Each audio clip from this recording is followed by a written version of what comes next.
That is so funny. I was just one of the speakers and I was up getting ready to sing next. And Kara Tuppy, which is now, she was playing the piano and worshiping.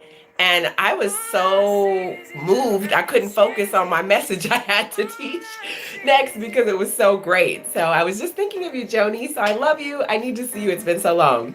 So everybody just joining in, I'm going to give you this message. Wow, it just came over me right now.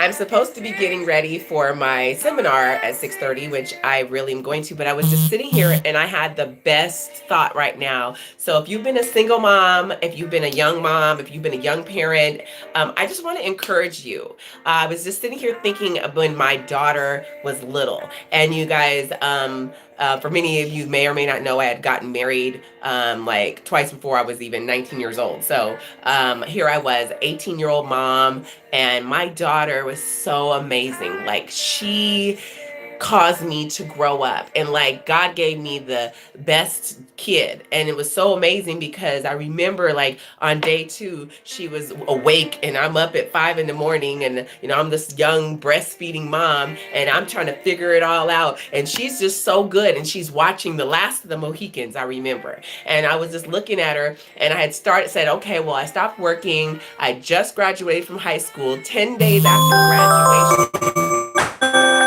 10 days after graduation from high school, here I was, like, I'm married and I have this kid, and she was so amazing. Like, you couldn't have asked for a better child. Like, this baby was so awesome. Like, she never cried. She did everything you were told. You just left her there and she would do everything you wanted a child to do. My mother used to say, "How did you get this baby that was so good?" But it was crazy because I was like, I still hadn't finished my dreams. I'm still a kid myself. I don't know any better. So I'm trained all my life by my parents to complete what I started. So I'm like, I'm going to run track. I got to run track. I got to finish doing what I had planned on doing.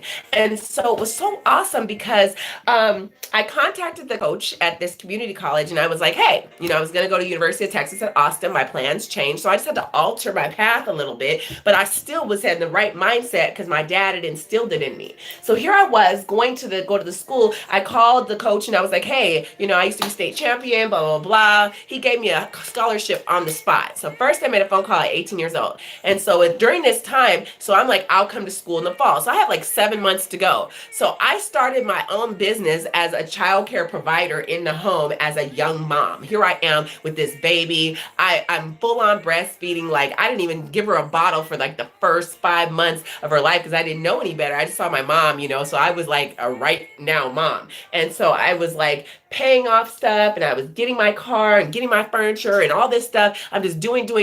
And then I go get an apartment and I go to college. You guys, track practice was so hard at first. Like, to be a parent, I had to figure out what kind of programs that were available for me and get her in daycare and all this stuff. So she stayed with my mom for like 6 weeks.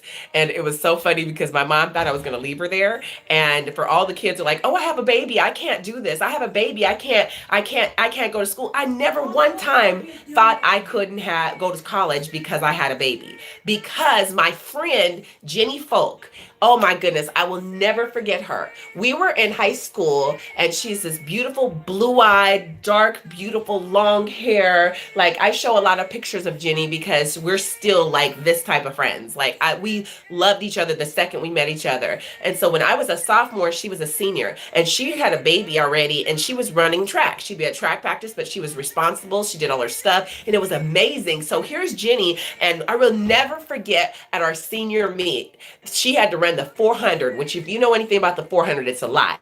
Well, she ran this 400, and her and this girl were coming down the stretch like this. They were like neck and neck, and we were yelling. We were like, come on. Well, she pulled some strength at the last second, and she beat this girl, and she grabbed her baby, and she took the baby for a victory lap, and she stood on the podium like this, and it was on the front cover of the newspaper. In the sophomore year, for me, all I knew is there's nothing I couldn't do. I saw my friend do it. It never even entered my mind that I had to stop going to college or stop my dreams because of my child. So here she is, That's the only vision I know, is that I saw my friend Jenny with her baby Richard and this beautiful blonde hair, blue eyed baby on the front cover of the Oregonian. It blew my mind. So that's all I knew. So here I am going to track practice, and I'm going to track practice. And I'm telling you, her first birthday, Tiara's first birthday, was all of my track team.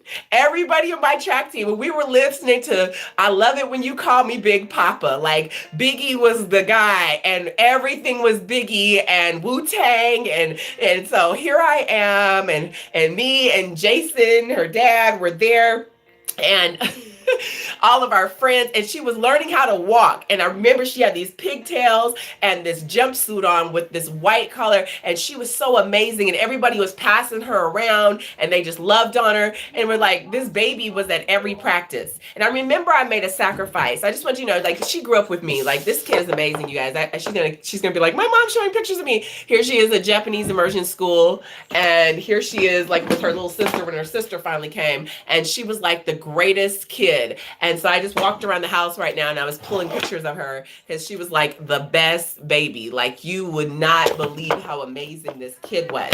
And so for me, I was this young parent, and my coach did something you shouldn't do. Like, he didn't consider me. My coach, I loved my coach at Oregon, Mark Stream, but my other coach, I made a decision which I believe now is a mom decision. And this what made me get up and think about telling this to other parents. Like, here we were, and we had track practice, and I'm going to practice, and I got to get my baby. Like, I go from practice to another job. I'm still a parent. My baby's like a little baby. And when we first started track practice, she was 8 months old. So here I am, and we had to do this cross country meet they wanted us to run work. And Tiara's 25 now, Joni. She is 25. She works for the airlines. She's a trainer for the airlines, and she flies. She is super successful. She is amazing kid, very responsible. I just went and spent her 25th birthday with her 2 weeks ago.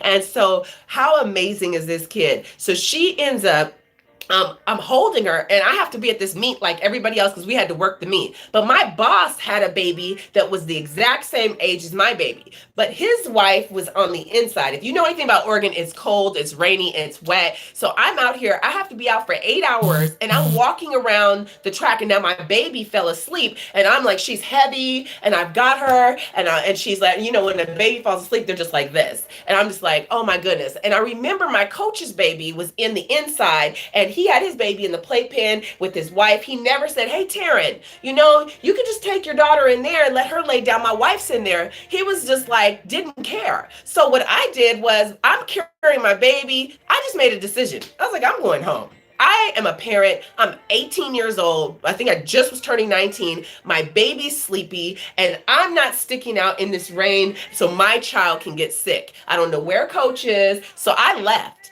And I remember I got called in my coach's office, and he was like, you didn't have a right to leave the meet, and now you can't run in the indoors. And I was like the fastest person on the team for the 100. Sorry, Jackie, if you're watching, but you know, at the time I was 100, I was the fastest person on the team. So, and I didn't really know, like, could I really be as fast as I used to be? Well, I was striving to be, and I still had it, and I'd already been working, but my baby was coming first. So I made an executive decision. I'm just going to have to stay off the meet then. Fine, I'll take the consequences because my baby comes before my passion right now. And the fact that this coach didn't recognize that I was a young parent and treat my child like it was willing to treat its own child, I was willing to make an executive decision. So I took my baby home. I got in trouble. So I cheered everybody else on when they got to go away to the indoor meets, and I had to stay back and be a parent. And I was okay with that. And I remember making that decision. I was okay. She was worth it, and she deserved what that other baby deserved. And so I took the consequences. That was fine. It's amazing now, because when I look at the kids, the 3 kids that grew up with me, I went on to grad school. I had all 3 of them. I went back and ran track for a D1 school. I have 3 kids, and I'm in graduate school, and here I am. I'm running track. I stepped foot on the track after my son Aaron 5 weeks after he was born, I stepped foot on the track. I was way overweight. I wasn't looking at none of that because my mind was focused on winning. It was focused on completing what I had started. My mind was focused like, I'm about to do something that I need to complete for me. I have to finish this. And it was just crazy because I was like, Lord, what am I can think back now. I'm like, what was I doing? I have 3 children. I just stepped foot out. I just had a baby 5 weeks ago. My body's not totally healed and I'm on the track. My first 100 meters, I should have quit. It was like 25 seconds. It was just ridiculous. And I remember I was swerving and I could hardly breathe. But every day, okay, don't cry. Every day I showed up. Every day I showed up to practice and my teammates, they cheered for me and they just like loved me and they were so amazing. And that's what it's like when we are down and out when somebody's cheering for you and it looks like you can't make it. It was so amazing because I showed up every day and I didn't even have enough common sense to take before and after pictures because I was really heavy. I just had a baby. And so I have wife duties at the time. I have children duties. I have 3 babies. I have homework to do. And now I have practice. And I just kept on going. And I remember one time somebody was like, oh, bring the kids, after like 9 months, bring all the kids to practice. I wish I had the article around here. It's on one of my Facebooks, but I brought all the kids to practice and the coach had one and he's spitting up on him. The other one's in the pole out pit and it's wet and she's all sticky. That's Tiara. And then Monique, she's over in the sand pit. If you know anything about her hair, she had sand everywhere. And I'm like, everybody was so happy to have them in practice. I was like, oh, I have to go home and clean up these kids. And so every day I fought and fought and fought. And then about a year into it, I became competition. I wasn't just like I'm the big heavy set girl and this is a hoorah dream that this may come to pass. During the summer, I worked like crazy and I hired this Jamaican coach named George and he taught me and trained me. And when they came back, see, I'm still not looking at my body, how it's transforming and all the muscles that are forming and how I look. I have no idea what I look like at this moment because I'm so focused on, let me just get my family together. Let me just get my kids together. Let me just keep going what I'm supposed to be doing. So I'm so goal oriented. I don't notice that my body's conformed and I'm this muscle, so all of a sudden everybody comes back from the summer and it was like, whoa, wait a minute, so it's kind of crazy because the same people that are like rah at first, like, oh, good for her, was like, oh, wait, what happened to your body? Taryn, oh my goodness. And I didn't know what they were talking about because I wasn't trying to lose weight. I just showed up every day and I did what the coaches asked me to do. I just did what I was supposed to do. I just followed the directions. So it was so amazing because, end up anchoring the running for a Division I school, the University of Oregon. I ended up completing that. I ended up getting my bachelor's degree. I was scared to take the graduate entrance exam, so I ended up having to go this other route. I still got into grad school, thank you, Lord, because God healed me of a learning disability. So my 4 degrees mean nothing to me. It means everything to God because he knows that it was just, I had perseverance, I had dedication, I had commitment. There was always a way. I found any program during this time at 22 years old. I was at church and I found a program that I could purchase a house. And I literally ended up having a house built at the age of 22 years old. And I was like, God was I wasn't even like right with God. I didn't even really know God. I had no idea who he really was, but he was guiding me and directing me and helping my every step. And I thought I knew God. I went to church all the time, but I had no revelation. I had no prayer life. I didn't have any power and authority. I was angry and I still had issues from molestation and rape and all this stuff I hadn't dealt with. And my kids were so amazing. Like, I remember those children's, like, it would not believe, you guys. Like, these kids were so awesome. And it's so funny because Monique just graduated on that same campus because University of Oregon and Northwest Christian College, they like share a campus. My daughter just graduated this past May from the same campus that her mom was running on, and she was there, and I'd have my kids at everything, you guys. I would have them at AKA fashion shows. I would have them at children's days. I was a student senator. leader. I ran the Black Student Union. I did graduations. Any chance I was like on campus. I won the leadership award for the School of Journalism from just doing stuff. I implemented programs. I learned parliamentary procedure. Little would I know all those things I learned. Thank you, Kobe, for making me do those things.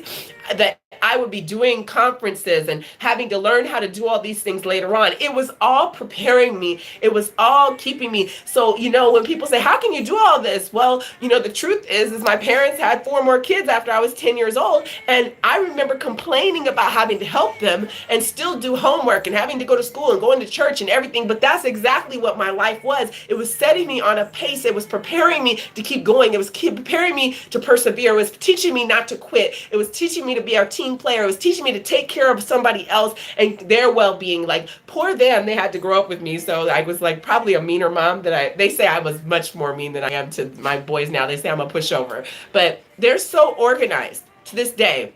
They're so structured. My son just told me he's got like a couple more credits and then he's transferring to his D1 school. And I'm so excited. He's going to the police academy. My daughter Tiara is 25 and she's a flight attendant. She's doing amazing. And then my other daughter, my middle girl, she's in Cincinnati in graduate school and she's doing amazing, working on her master's degree. Those kids, here I was, the parent that it looked impossible. It looked like, oh my gosh, what is she going to do with her life? Like, how is this going to work out now? Like she was so promising to have a track career. Well, those are the very things that God gave me so I can make it into what God had for me. Like, who would have known that I could have 3 kids in college? Who would have known that I had a learning disability and God would heal me and I could make it through? Who would have known that those very kids would transform my life? So I just had to stop and I had to just thank God right now when I was thinking about the kids, because like I persevered. I would have never thought I had that kind of strength in me. But everything I went through, from the children to my parents having kids, it was preparing me for everything that I'm seeing now. Those kids are not quitters. Those kids are not slackers. Those kids are not,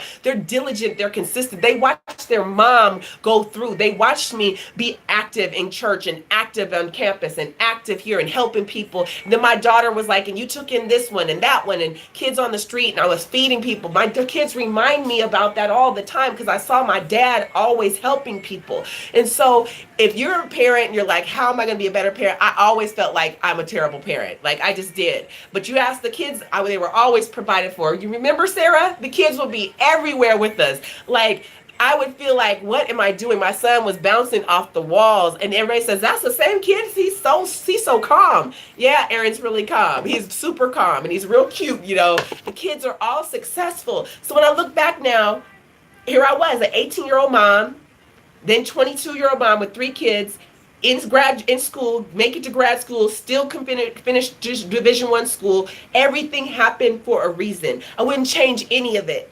And it wouldn't change none of it, really, to tell you the truth.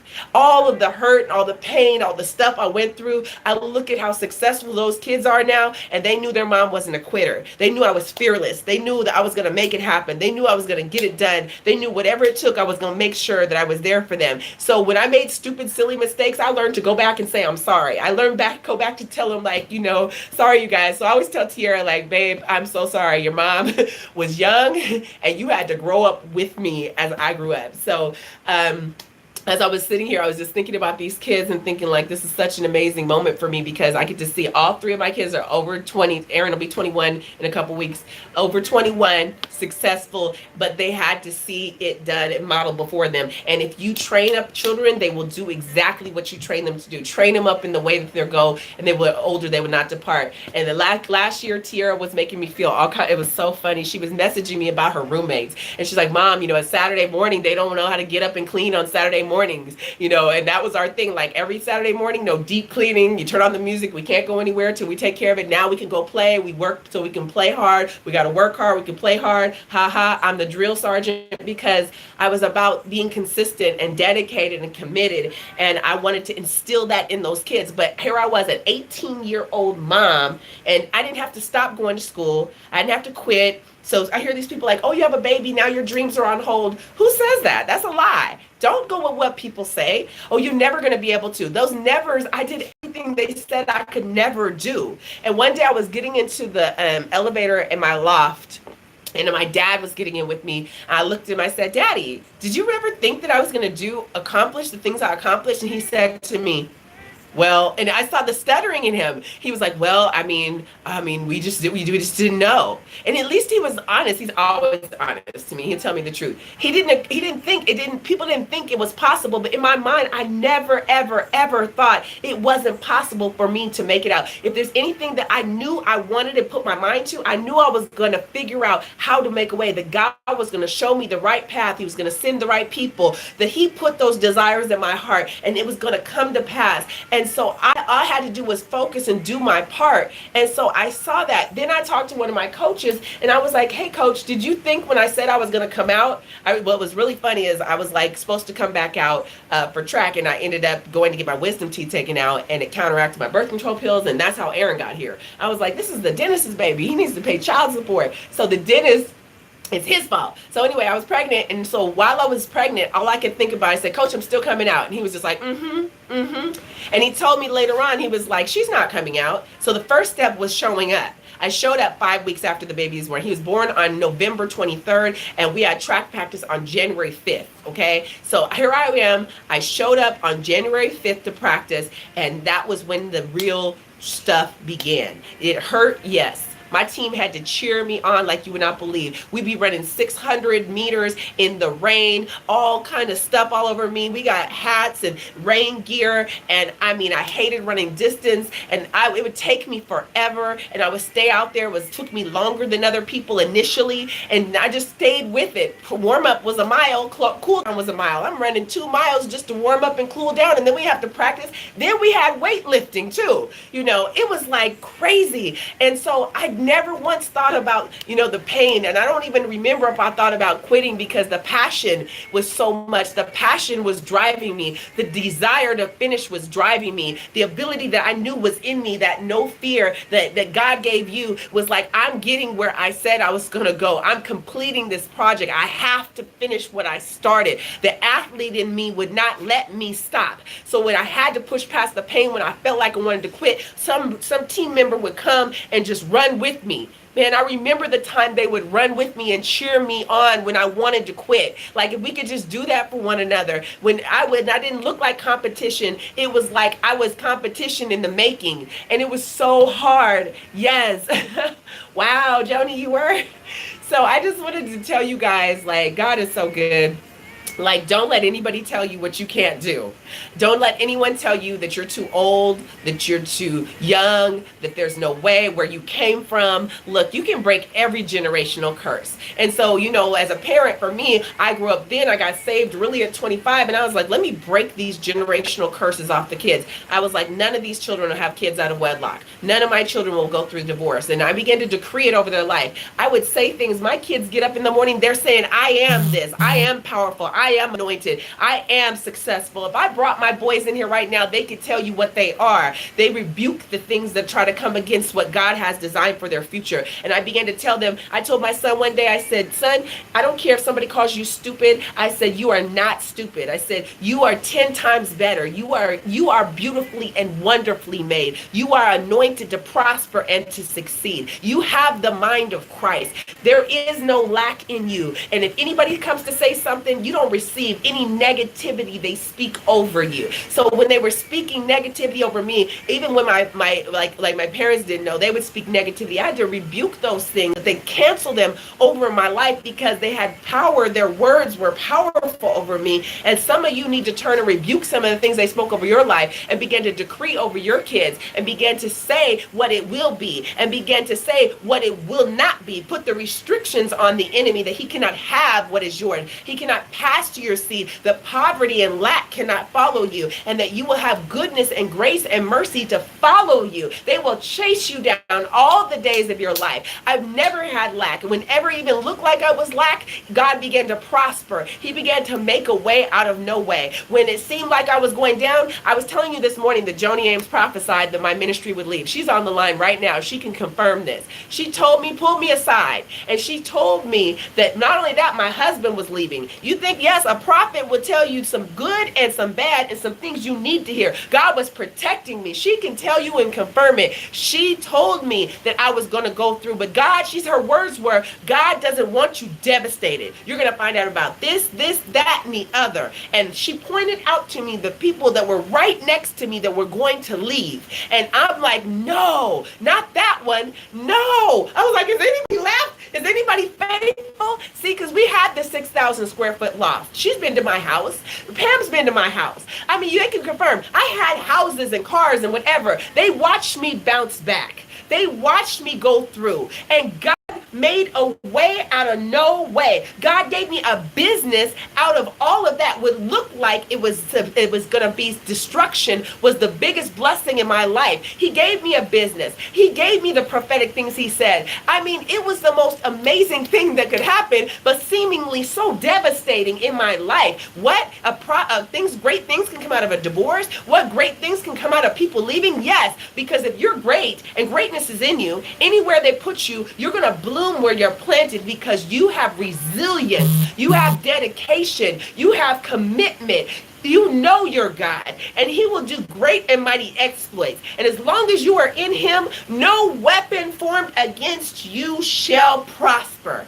So this all happened, and I was like, whoa. He did not want me devastated, so he warned me ahead of time, and I had 6 months to prepare. And when it happened, I'm telling you guys, my Skype was up in my house, and the person was in Asia, and they're Skyping, and I could see every conversation, and everything was confirmed. I'm watching my friends betray. I'm watching my cousin betray. I'm watching everything happen, and it was so amazing that God would tell me ahead of time so I could not fall apart, so I wouldn't be devastated. He was letting me know then that he had my life on a plan and a path, and that as long as I remain in him, he was going to guide me and direct me. So that's why I have so much passion for when I see people talked about and left behind. It does, just because everybody thinks they know what happened. You don't know what happened. That's why I have passion when I see young mothers not come and say, hey, you don't have to stop going to school. Hey, you need to get up, you need to go. You got that baby, you can get that baby up, let's go. You got to, come on, let's get this going, let's get it started. I always see somewhere where they're going. I never see people where they're at. I always know that there's greater, there's bigger, there's better, that purpose is in you. And that's why they won't leave you, because there's things you're supposed to do. Joni's an author now. She used to tell me I was going to be an author. I was like, no, not me. Like, I don't write books. You don't understand. I don't even, no, not me. I don't do that. That was my area of deficiency. Well, that's the very area that God gets the glory, because I cannot do it without him. And you cannot do the second part of your life without him. Everything that you are is in him, by him, through him, for him. He is anointing you to prosper and to succeed. He gives you the ability to gain wealth. All your pain and all your trouble and all your turmoil is going to turn to greatness, and it's going to begin to blossom. And you have to trust and rely on him in the process to make a way out of no way. It may look like a storm, but it's taking you right to your purpose, and it's weeding some people out of your life. And you're like, okay, well, I've been weeded out. I'm really weeded out now. Oh my goodness, here we go again. Is there any more? What that look like? It looks like going to a hole and your family rejecting you, then going to Potiphar's house and Potiphar's wife lying on you. You ended up in prison and people forgetting about you, but your gift will make room for you. Somebody's gift today is about to make you a millionaire. Oh, glory, I feel it. You better receive it. Somebody's gift is about to put you before kings. Somebody's gift in your purpose, that's why you can't stop, is getting ready to drive you right into your next open door. I see suddenlies happening. I see so many amazing doors open. I see divine connections, and you have to let go of your hurts, your pains, all your memories, all your what ifs and all your fears, and drop them behind you. And you better run like I had to run track, and you better run and not be weary, and grab a hold of your blessings and go and let God use you, because the best things not lack. This is the best thing ever. Rick Joyner says, in the very areas where you've been wounded, once you are healed, you have the authority to heal others. May God allow you to heal others. May God allow you to bless many in the areas that you suffered. May you get over this hump so that you can walk in the victory. May you have the confidence and the boldness because you came out, because God saw you through. through, because no weapon formed against you prospered. If you look back where you felt then and where you are now, you are so much bigger, you are so much better, you have so much confidence. So when you look at somebody else, you can say, you're going to be all right. God's got you. You can go back and help somebody. The other day, I told somebody what we could do, and I grabbed the phone and was able to do it within a few minutes because I had experience. I had a boldness. Some may God release your bold, confident, favored people that come in and put your whole piece to your puzzle together. And may the puzzle come together quickly in 5 seconds, because you already have the talent. You already have the ability. You already have the pieces, and they may be scattered and they see it, and all they got to do is just shoot, just put it together. And within 10 minutes, his stuff was together and it was uploaded and it was done. And it was like, I saw the greatness in him that he couldn't even see. And I could see him before kings. I could see him before NBA people. I could see him before all these people because I saw the big picture. May God show you who your favorite people are. May they come to you from the north, east, south, and the west. May they want to sow into your vision. May they sow into your ministry. May you bless and not curse. May you do great and mighty exploits. May your passion begin to open up these doors and transform lives in the mighty name of Jesus. And I pray that the Lord remove all those strongholds on your mind that have been blocking you from stepping into the greatness. May from seeing what you need to see. May the eyes of your heart be open that you could see truth. May you know God. The first vision I ever had, I was not a real Christian. I thought I knew God, and I wasn't. I was caught up in a vision at 22 years old and standing at the feet of Jesus. And Jesus spoke to me and he said, touch me and see that I'm real. There, I was at the cross and everything. I was in a prayer meeting and I was snatched out of my body in there, and I didn't know anything. And I was like, I answered with an arrogant answer. I said, but Lord, I already know that you're real, because I answered where I was at the moment, with my pride, with my knowledge. I had all this knowledge, I thought. No, I didn't know he was real. And I was right back in my body. He put his head back down, didn't say another word to me. And then I tapped Jason and I said, Jason, I said, that's the kid's dad. I said, Jason, I said, I had this vision and I was at the feet of Jesus. This lady at the front of the room says, her name was Tammy King. She says, somebody in this room had a vision and God wants you to speak it. And I was like, oh no, now I'm quiet. And he's tapping me because, he's my witness. He's tapping me like, hey, go. I was like, no, I'm not doing that. So I let her stay up there for 5 minutes. Every prophet this has been done to, we're sorry. Please forgive people for me who would not stand up and tell the truth that you were a true prophet. And so I'm sorry. I was one of those people. And so I didn't get up.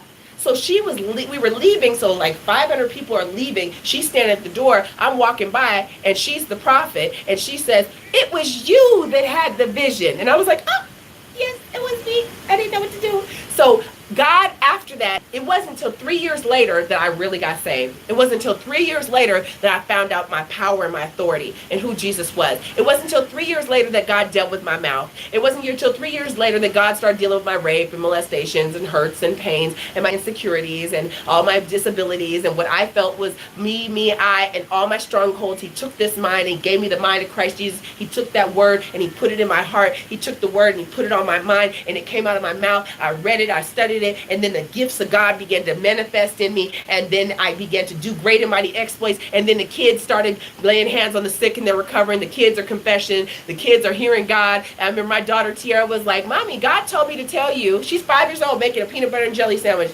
God told you to tell me. What do you mean God told me you to tell me? Yeah, God told me. She didn't even look up. He told me to tell you you need to get some rest. I said, well, what do you mean God told you to tell me? I mean, like, what do you mean? I'm asking her, how did you hear that? She said, well, sometimes he talks to me just like we're talking right now, but not very much. I've only heard him talk like that 3 times. And I was like, she said, everything else, it kind of starts in my stomach and it floats up to my head. And she just kept on with her peanut butter and jelly sandwich, put it together and started eating, and went on with her like nothing. That's how you know when kids are hearing. All of my kids are prophetic. They're all prophets. You better watch out. Don't sleep on none of them. I remember one time my son, the TV was in front, and he said something. It was on the TV. He's a minute. How did he just know that? I was like, wait a minute. What? All the kids, Monique, God has shown them things because I was in the spirit. So the kids began to walk in the spirit. That is why. So may your children be blessed greater than you are. May the children you have know greater and more than what you have. May they know what you have prayed and they have labored in the spirit, and may they do greater. May they be blessed higher. May they go further. May they do great and mighty exploits because of you. Joni, I'm believing your son is going to do greater things. Hallelujah. Glory to God. He's going to do mighty exploits. I thank God for him. And I see a daughter, your daughter, and you coming to like a cool little like mom and daughter thing. I don't understand what that is, but praise the Lord. Hopefully Joni's still on. She's my friend, the prophet, Joni Ames. She travels the world. She's an amazing prophet. And what's so funny is the first time I was getting into my gift, I met this guy, Chris Poole, who was in like Tennessee, and he introduced us by phone, and we were in New York for a month for a training. And I'm gonna tell you what happened. This is how your gift begins to develop, and I'm almost done, but this is really good, you guys. I was just learning how to prophesy, but he didn't tell me that she was a prophet, right? And so he puts me on the phone with her, and I start prophesying to her. And it's good he didn't tell me, because I would have never prophesied to her if I knew that she was already doing this stuff. So I start prophesying to her what she's already doing and traveling the world. I said, I see you going all over the world. I see you driving and prophesying. Do you remember that, Joni? It was so funny, because when that happened, after I found out what she was, I was like, oh my goodness, why didn't you tell me? Because, God didn't want me to do that. So it was awesome, because the first conference I had was in 2003 on November 23rd. And I said, Lord, it would be so good if the prophet Joni Ames was here. Do you know she called me the next day? It released from my mouth, and she called me the next day and said, I'm coming to Los Angeles from North Carolina. And that was how she ended up at my first conference with Women of Noble Character, my 501c3. So amazing. You see how God prepares people at the right place at the right time. I spoke it, and the next day she calls me. Come on now. Your steps are ordered from the Lord. May you receive your steps. May your steps be ordered. May your divine people come into your life that transform and change your life. And from there on, right then, Joni can confirm, I'm in New York. Hi, Sandy. Oh, my goodness. How is London? Oh, my goodness. I missed you. So let me tell you, Joni Ames, I ended up going to her conference. I spoke at her conference. The first one I went to, I saw so many miracles. It was in North Carolina or South Carolina. I don't know which one. And so many, I can remember I was so excited. I was so humbled to be invited. I sat in the back. I didn't really know I was supposed to be in the front with the people. I was just humbled and happy to be there. I was just glad to pray for people and stuff. I was just humbled. I was happy. And then the next conference that she had, I went to was in Florida. And then the next conference I think she had was in North Carolina again. And I got invited. And it was funny because every time I got invited, I started off, she asked me to do like a 5-minute talk, you guys. I came to speak on a 5-minute talk. Humble, small beginnings. The next time, and I didn't even get to talk that night because they did this healing thing, and Rick Joyner's wife went into doing some stuff, and miracles, signs, wonders, all kinds of stuff happened. It was crazy. Like I took a picture that day, and I said, I see something up at the top of the ceiling, and somebody took a picture, and a month later she posted it, and it was the exact same thing I wrote on my notebook. And in the picture you could see the clear flat sheet up at the ceiling. It was pretty amazing. We saw a lot of great things. So here I ended up, every time I went, humble beginnings, you guys, I'm learning my gift to be a seer, and I'm being trained underneath a seer like Joni Ames, and she brings me into like where Rick Joyner and Heritage, where Jim and Tammy Faye Baker, they used to own this whole center, and I got to see all this history and all this stuff, and we're there, and it's pretty awesome. Well, at her conferences, I got to room with the late Michael Ann Gold. So I got seated among amazing people, and I got to go to the prophet Bob Jones' home because of her. She opened up doors for me. I got to be trained, and I just went humbly. I was willing to do whatever. I was like, put me anywhere. Next thing you know, I'm doing training seminars, I'm praise dancing, I'm teaching classes, I'm doing main sessions, I'm ushering, I'm all over the place because I was just humble. I was willing to do whatever they asked. I didn't care where they moved me. Like, I don't have to go before somebody or after somebody. I was just happy to be there. And yeah, Morningstar. We're at Morningstar Ministries. It was so amazing. She opened up tons of doors for me. So you guys have to be trained. And like the kids, like here's all my kids now, you guys, if you can see them. There's all the babies. We were at my daughter's graduation. And so we got the graduates and my oldest daughter, the flight attendant, my graduate here, my son's getting ready to graduate, and then my little guys.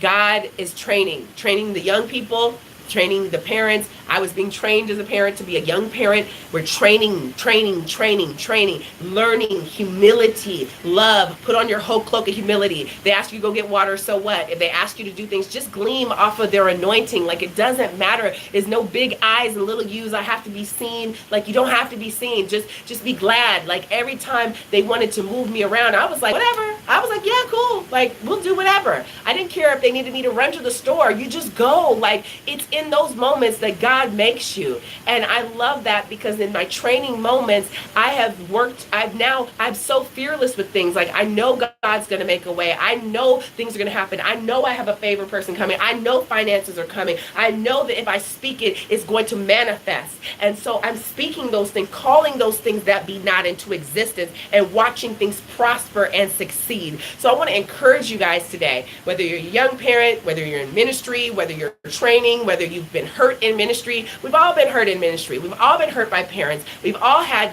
divorce and circumstances. That is a part of life. But it's how you look at it, and it's how you take the strides to get over that hurdle. You know, I never quite understood the hurdles. I'm like, you're already tired running the 400. You want to ride the 400, run the 400, and you want to jump in between? I thought it took a certain amount of strength to do that. And in that strength, that is what makes you great. You're doing it with God's strength. You're doing it not alone. You're doing it because it's already been spoken and put in your heart. And you just have to trust the process. I never understood some of the part of the process, but I never quit. I never gave up. I didn't complain about it.